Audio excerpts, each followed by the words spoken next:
Vocês já pararam para pensar o quanto o nosso corpo é único, que cada um de nós é uma maravilha de complexidade, com um mapa genético e uma biologia que nos torna absolutamente singulares por muitos anos. Eu vivi a vida como a maioria das pessoas, sem me aprofundar muito nesses detalhes, mas, de repente, uma descoberta pessoal mudou tudo para mim, me forçando a olhar para a saúde de uma maneira completamente diferente. Eu me vi diante de uma realidade que muitos não imaginam. Descobri que possuía o tipo sanguíneo mais raro do mundo. Imaginem a surpresa, o susto e, sim, uma certa vulnerabilidade. Essa revelação não foi apenas um dado médico. Foi um portal para uma série de lições profundas sobre como cuidar do nosso corpo, especialmente conforme envelhecemos. De repente, a saúde não era mais um conceito genérico, mas algo profundamente pessoal e interligado a cada célula do meu ser. Para muitos de nós, à medida que os anos passam, começamos a sentir que o corpo não responde da mesma forma, que a energia diminui, que a mente parece um pouco mais nebulosa. É uma realidade dolorosa. Não é. A gente se pergunta se é o fim da linha, se a vitalidade é algo que simplesmente se esvai.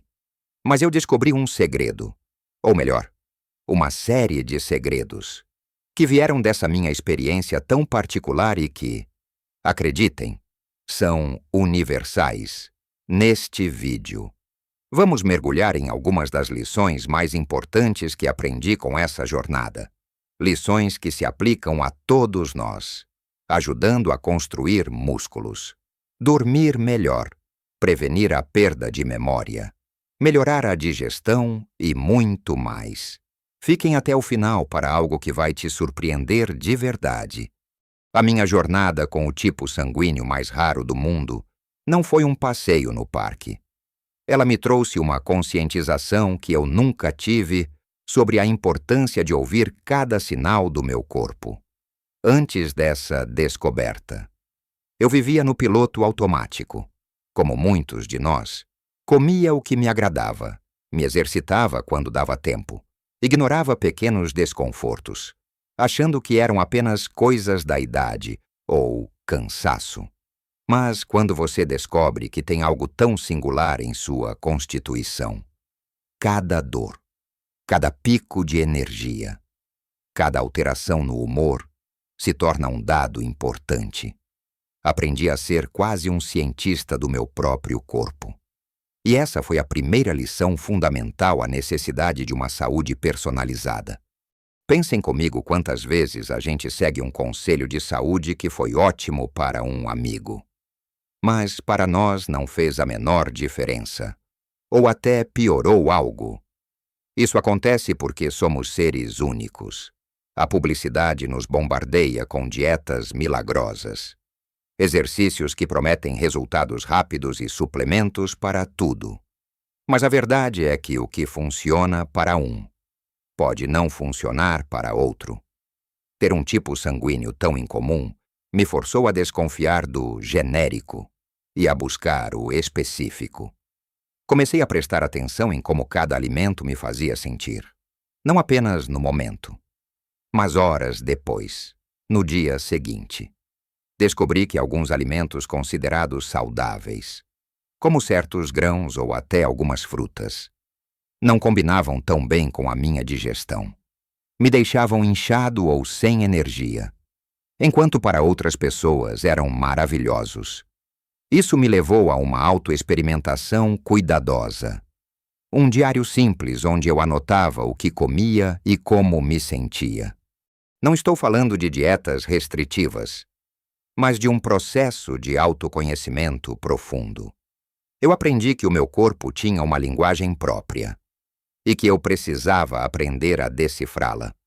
E essa escuta ativa do corpo me levou à segunda grande lição, que para mim, dada a natureza do meu sangue, tornou-se obsessão à hidratação. A gente ouve tanto sobre beber água, que acaba se tornando um conselho batido.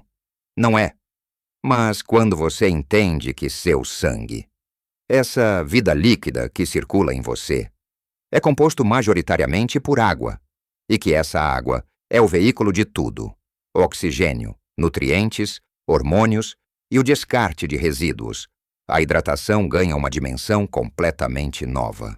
Para mim, com um sangue tão particular. Qualquer pequena alteração na hidratação se manifestava de forma mais acentuada, uma leve desidratação, que para a maioria das pessoas passaria despercebida ou causaria apenas uma sede discreta. Para mim podia significar uma dor de cabeça persistente, uma fadiga inexplicável, ou até mesmo uma dificuldade de concentração que me assustava.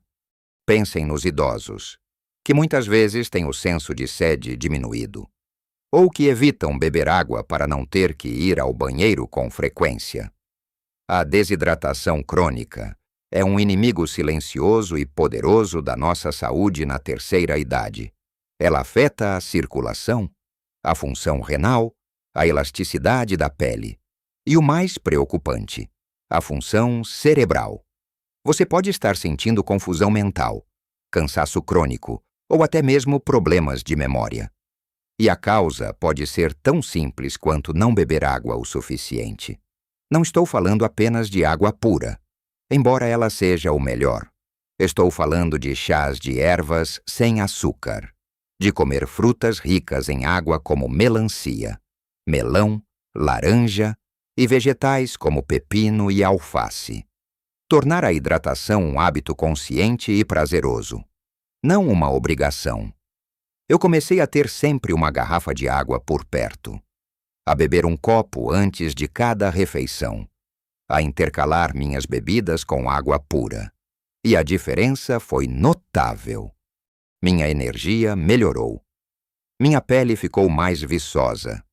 E até a minha digestão, que sempre foi um ponto delicado, começou a funcionar melhor.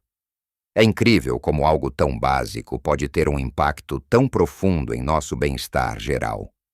Especialmente quando entendemos que cada gota de água é um pilar para a saúde do nosso sangue e de cada célula do nosso corpo. Agora que falamos sobre a escuta ativa do nosso corpo e a importância vital da hidratação, quero compartilhar a terceira lição que emergiu da minha experiência com o tipo sanguíneo mais raro do mundo, a importância do cuidado proativo e da sabedoria do sangue, através de exames regulares. Quando se tem um tipo sanguíneo que requer atenção especial. Visitas ao médico e exames de sangue frequentes deixam de ser um incômodo e se tornam aliados essenciais antes. Eu via o médico apenas quando algo doía ou não estava bem. Agora, percebo que os exames de rotina são uma janela para o nosso interior. Uma forma de entender o que está acontecendo antes que se torne um problema. Pensem bem muitos de nós. À medida que envelhecemos, acumulamos pequenas desregulações que, se não forem monitoradas, podem se transformar em condições crônicas sérias. Colesterol alto, pré-diabetes, deficiências de vitaminas como a D ou a B12, ou até mesmo inflamações silenciosas que corroem a nossa saúde por dentro. Eu aprendi a não apenas fazer os exames, mas a entender os resultados. Não basta o médico dizer, está tudo normal. O que significa normal para mim? Existem faixas ótimas para cada marcador. E elas podem ser diferentes da faixa de normalidade que evita doenças graves, mas que não necessariamente indica uma saúde ótima e vibrante. Comecei a fazer perguntas. Qual é o meu nível de vitamina D? Ele está ideal para a minha idade. Como está a minha glicose, mesmo que não seja diabetes? Há algo que eu possa fazer para otimizá-la? E a minha ferritina? Os níveis de ferro no meu sangue, eles impactam minha energia. Essa curiosidade e essa proatividade transformaram minha relação com a medicina. Descobri, por exemplo, que a otimização de certos marcadores sanguíneos, mesmo que dentro da faixa normal, poderia ter um impacto gigantesco na minha energia e na minha clareza mental. Um exemplo prático que aprendi é sobre a vitamina B12. Muitos idosos têm deficiência de B12, o que pode causar fadiga, fraqueza, problemas de memória e até depressão. Para mim, com a atenção extra ao sangue, era crucial monitorar isso. E não é só sobre tomar um suplemento. É sobre entender por que a deficiência está acontecendo. Pode ser má absorção, um efeito colateral de medicamentos, ou simplesmente uma dieta inadequada. O mesmo vale para o ferro e outros minerais importantes para a saúde do sangue. A lição aqui é que nossos exames de sangue são como um mapa do tesouro para a nossa saúde. Eles nos dão pistas valiosas sobre onde precisamos focar nossos esforços. Ao monitorar proativamente esses números e discuti-los abertamente com um médico de confiança, podemos tomar decisões mais informadas sobre nossa dieta, suplementos e estilo de vida, prevenindo problemas antes que eles se instalem e mantendo nossa vitalidade em alta. E essa busca por otimização me levou à quarta lição, que se entrelaça profundamente com a saúde do sangue, mas que tem suas raízes em um lugar que talvez vocês não esperem: a saúde do nosso intestino. Parece estranho. Não é o que o intestino tem a ver com um tipo sanguíneo raro ou com a saúde em geral. Especialmente para nós que já temos uma certa idade, muito descobri que mesmo com um sangue tão único, se o meu intestino não estivesse funcionando bem, todo o resto do meu corpo sofreria. O intestino é, na verdade, nosso segundo cérebro e o centro de um sistema imunológico enorme. Ele é responsável por absorver os nutrientes de tudo o que comemos: proteínas para construir músculos, vitaminas para dar energia, minerais para a saúde óssea. Se a absorção não é eficiente, mesmo que você coma os alimentos mais saudáveis do mundo, seu corpo não os aproveita plenamente. E, consequentemente, sua energia, sua clareza mental, seu sistema imunológico e até a saúde do seu sangue serão afetados. Para mim, a percepção dessa conexão foi transformadora. Lembrem-se, eu estava buscando entender tudo o que podia influenciar minha saúde. Dada a minha condição sanguínea, comecei a pesquisar e experimentar. Descobri que muitos problemas comuns na terceira idade, como constipação, inchaço, gás, fadiga crônica e até mesmo um sistema imunológico enfraquecido, podem ter suas raízes em um intestino desequilibrado. A saúde do intestino é um termo que engloba a diversidade e o equilíbrio das bactérias que vivem nele, nossa flora intestinal, e a integridade da parede do nosso intestino, quando essa harmonia é perturbada.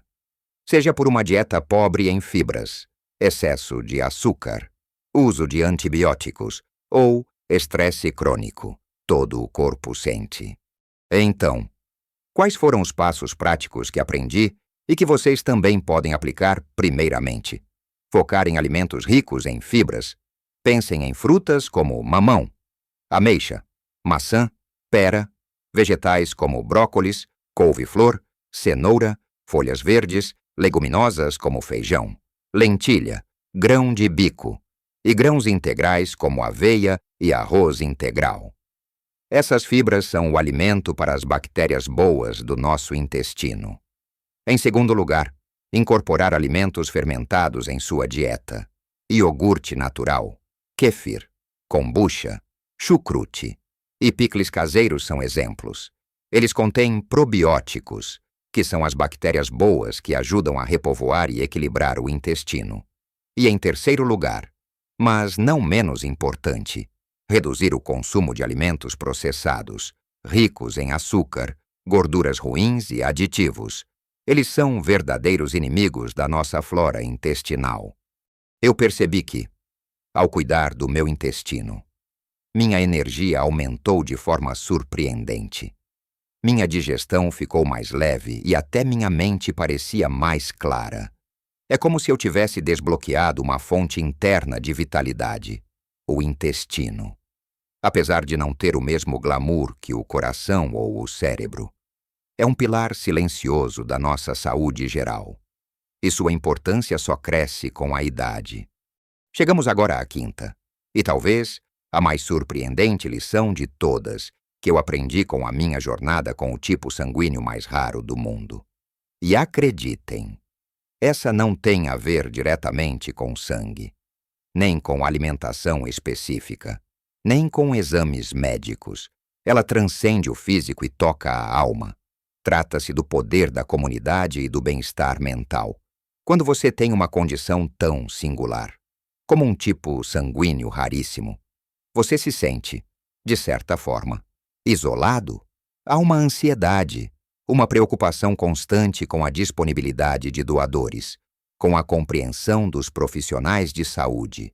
Mas, paradoxalmente, essa vulnerabilidade me levou a buscar e a encontrar uma força incrível nas conexões humanas. A comunidade, para mim, inicialmente, era um grupo de pacientes e médicos que entendiam a minha condição.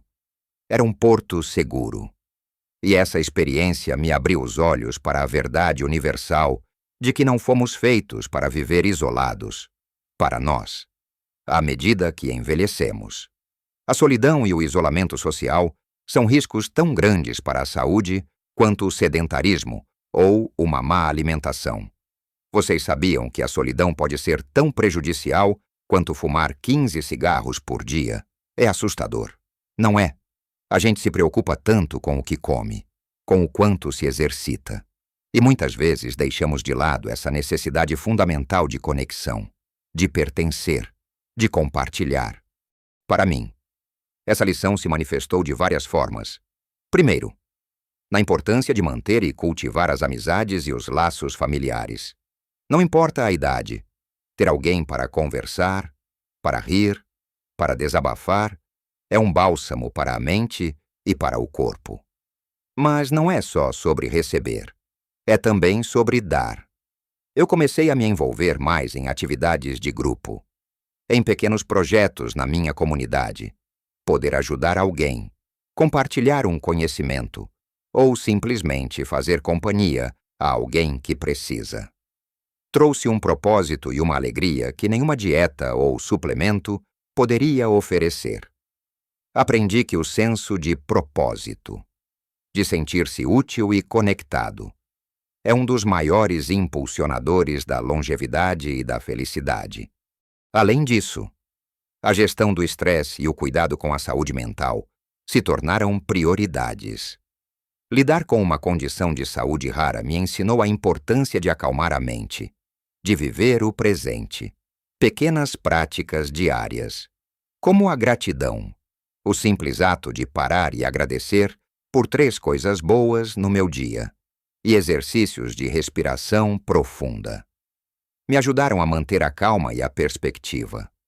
Vocês podem tentar apenas alguns minutos por dia, focando na respiração, sentindo o ar entrar e sair.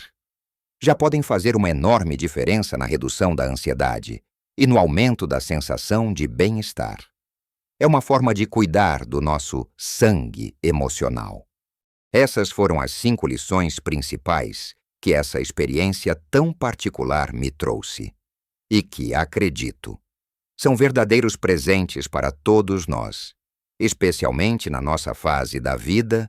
Primeiramente, a importância de ouvir ativamente o seu corpo, de buscar uma saúde personalizada, pois você é único. Depois, a necessidade de uma hidratação constante e consciente, um elixir para a nossa vitalidade. Em terceiro lugar, a sabedoria de fazer exames de rotina e de entender os resultados, transformando o normal em ótimo.